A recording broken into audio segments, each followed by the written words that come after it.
नमस्कार, बिंदास न्यूज में आपका स्वागत है। आज कोई समस्यात्मक खबर नहीं, राजनीतिक आरोप प्रत्यारोप की खबर लेकर आपके सामने है।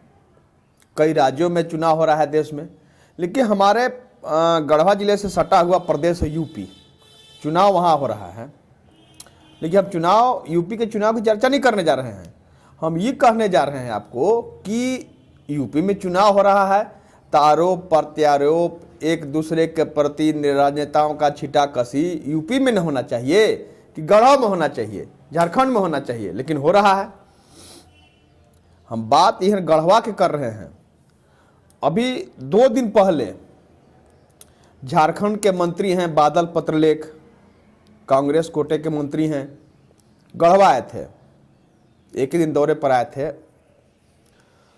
तो अपने पार्टी के लोगों के साथ मिलना जुलना हुआ, बैठक भी हुआ, कुछ प्रशासनिक बैठक भी हुआ था।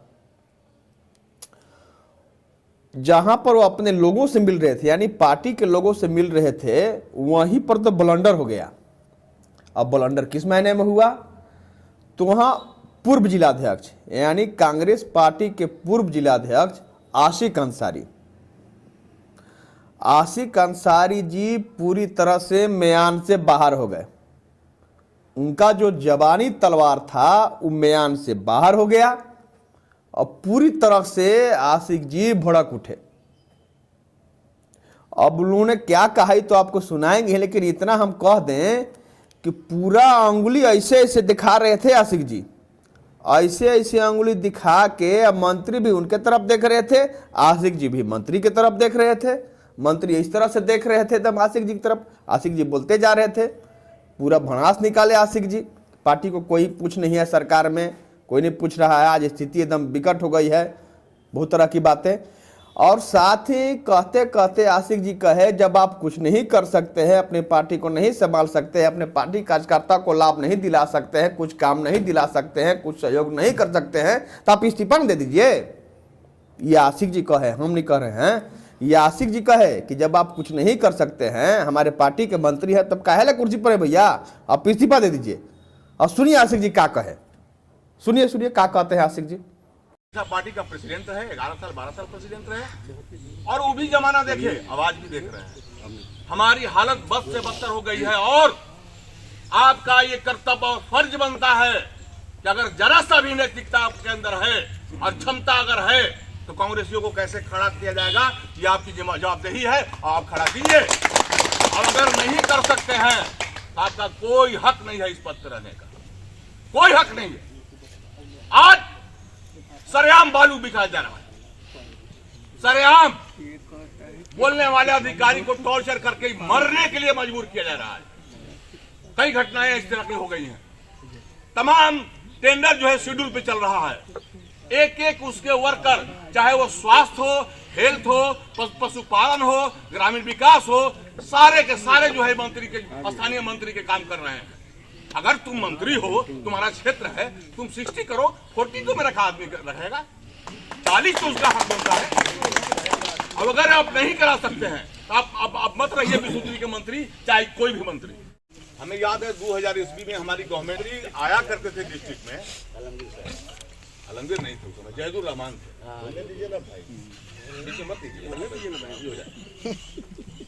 जब जिला में आया करते थे तो लगता था कि हाँ विशुद्धि की मीटिंग हो रही है, और कांग्रेसियों को एहसास होता था कि हम कांग्रेसी हैं।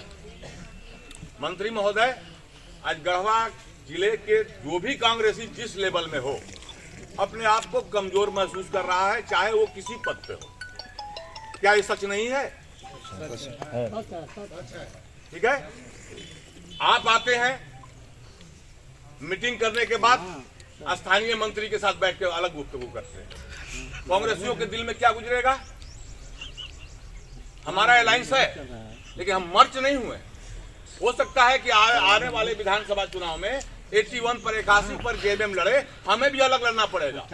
तो आपको उस दूर अंदेशी के साथ चलना होगा कि कल के गए अगर हमें लड़ना हो तो आखिर कौन सा ऐसा व्यवस्था होना चाहिए जो हम फाइट दे सकें। स्थिति दर्शा रहा है कि आप कहीं न कहीं कमजोर हैं। विशुद्धि प्रभारी मंत्री बैठा हुआ है, आज हम 2000-1000 आदमी नहीं बैठे हुए हैं। क्या कारण है? हमें कुछ नहीं चाहिए कांग्रेस से, ना मुझे टिकट चाहिए, ना संगठन में पद चाहिए, हमें कुछ नहीं चाहिए। बस आखिरी वक्त में मरना चाहते हैं कांग्रेस की व्यवस्था देख के। हमें क्या चाहिए? हमें कांग्रेस से अब क्या चाहिए? क्या नहीं दिया? हम जिस परिवार में पैदा हुए और जहां हम आज खड़े हैं, यही काफी है। हमें याद है कि जिस परिवार में हम पैदा हुए, केवाड़ नहीं था, बांस के टाटी। 3 अलग अलग बातें हैं, 3 अलग अलग भाग में हमने आपको दिखाया। आशिक जी की सारी बातों को आपने सुना। यहाँ के जो स्थानीय विधायक हैं, सब सूबे के मंत्री हैं, यानी मिथिलेश ठाकुर, उनके बारे में भी आशिक जी बोलते बोलते बोल गए कि वह भी कुछ ध्यान नहीं देते हैं। अपने मंत्री पर तो बरसबे किए, सामने बैठा के, मंत्री उनके मंच पर सामने बैठल थे। अब जितना आशिक जी बोले सारी बात वो आपने भी सुना, सब कुछ सुना, वीडियो वायरल भी हो रहा है, पूरा पोस्ट हो रहा है फेसबुक पर, व्हाट्सएप पर, हर सोशल मीडिया का हर प्लेटफॉर्म पर जा रहा है। ये बात सुनते हैं कि बात दिल्ली तक पहुंच गया। दिलवाले फिल्म आप देखे होंगे, दिलवाले फिल्म में जब सुनील शेट्टी द्वारा थप्पड़ मारा जाता है पुलिस स्टेशन के बाहर, तो कहता है ना, आपको याद होगा कि अब बात दिल्ली तक जाएगी, ये बात को हम, इस थप्पड़ की गूंज को दिल्ली तक लेके जाएंगे, वहां सुनाएंगे। तो ठीक उसी तरह चर्चा में यह बात सामने आ रहा है कि आशिक जी द्वारा, यानी पूर्व जिलाध्यक्ष जो थे कांग्रेस के, उनके द्वारा जो मंत्री को सामने बोला गया सारी बातें, वह बात दिल्ली तक का तक पहुंच गई है। अब दिल्ली तक किस मायने पहुंची है, अब क्या स्थिति होता है, क्या निकल कर सामने आया तो बात की बात है। लेकिन उस बात को लेकर के जेएमएम भी पूरा एकदम आक्रोश है, जेएमएम भी पूरा आक्रोशित है भैया।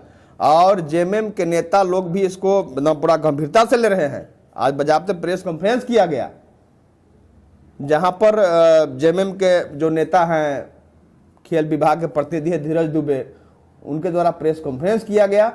और ये आशिक जी के बयानबाजी को लेकर के क्या कहा गया, वो भी आप सुन लीजिए।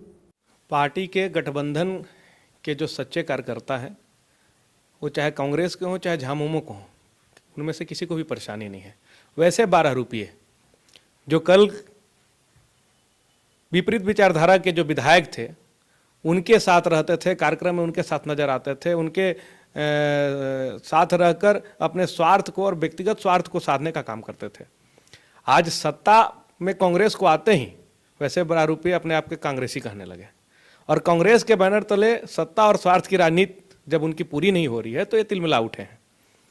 मैं कांग्रेस में रहा हूं, कांग्रेस को जिस तरह से इन लोगों ने कमजोर करने का काम किया है, ना ही इन्होंने संगठन को कभी मजबूत करने के लिए प्रयास किया, बल्कि जो मजबूत करने लोग आते थे उनको ये लोग पीछे ढकेलने का काम करते थे। आज ये लोग विपरीत विचारधारा के जो प्रत्याशी, पूर्व प्रत्याशी थे, पूर्व नेता थे, उनके हाथों की कठपुतली बन गए। जैसे जैसे वो इशारा करते हैं वैसे वैसे इनका वक्तव्य निकलता है। अभी हमारे राजेश जी बोल रहे थे, 10 साल तक आशिक अंसारी जी कांग्रेस के पूर्व जिलाध्यक्ष रहे हैं।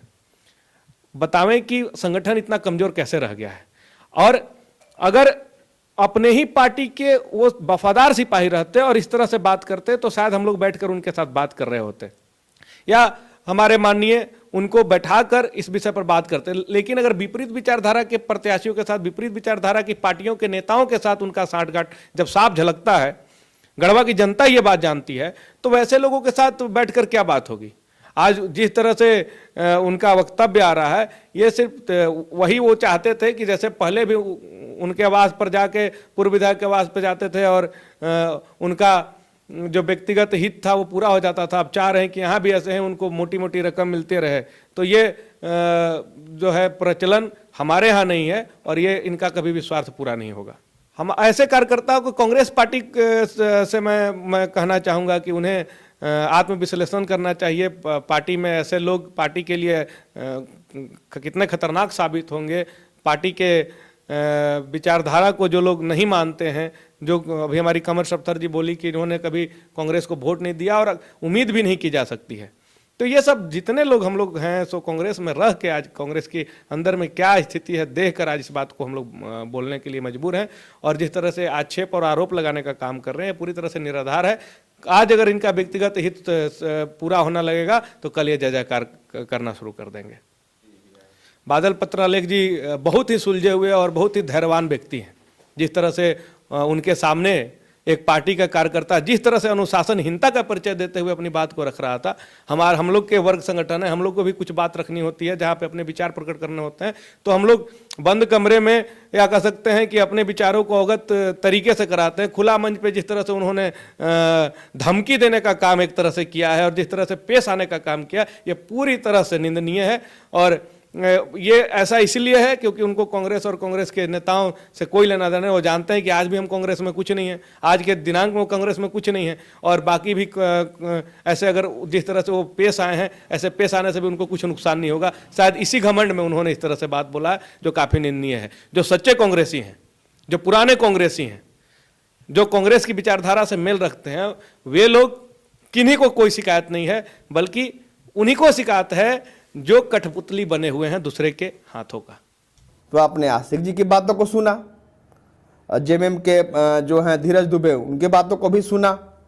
दोनों बातों को आपको हम सुना। यही हम कह रहे हैं कि चुनाव हो रहा है यूपी में और 9 जने काहे ला बखेड़ा हो रहा है झारखंड में, गढ़वा में। इसलिए हम कहते हैं कि गढ़वा को भी कम ना आकिए। हम पलामू के बारे में हर बार कहते हैं कि पलामू को राजनीति के मामले में पूरा एकदम मजबूत समझा जाता है, राजनीति की राजधानी कहा जाता है। लेकिन हम गढ़वा भी कम नहीं है, गढ़वा में भी खूब होने लगा है आरोप प्रत्यारोप। कभी आप फेसबुक खोल के देखते होंगे तो खूब देखते होंगे, पूरा आरोप प्रत्यारोप चल रहा है, एकदम पूरा लिखा रहा है, एकदम कमेंट पर कमेंट, कमेंट पर कमेंट, व्हाट्सएप ग्रुप में भी लिखा रहा है। अब एकदम जबानी शुरू हो गया है। अब इसका हौसला क्या होता है या भी देखेंगे, हमारी तो नजर बनी रहेगी। कहे कि हम फिर बताएंगे कि पूरा बयानबाजी का असर क्या हुआ। तो ध्यान रखिएगा, आप भी नजर तो हम बनाए रखेंगे। धन्यवाद।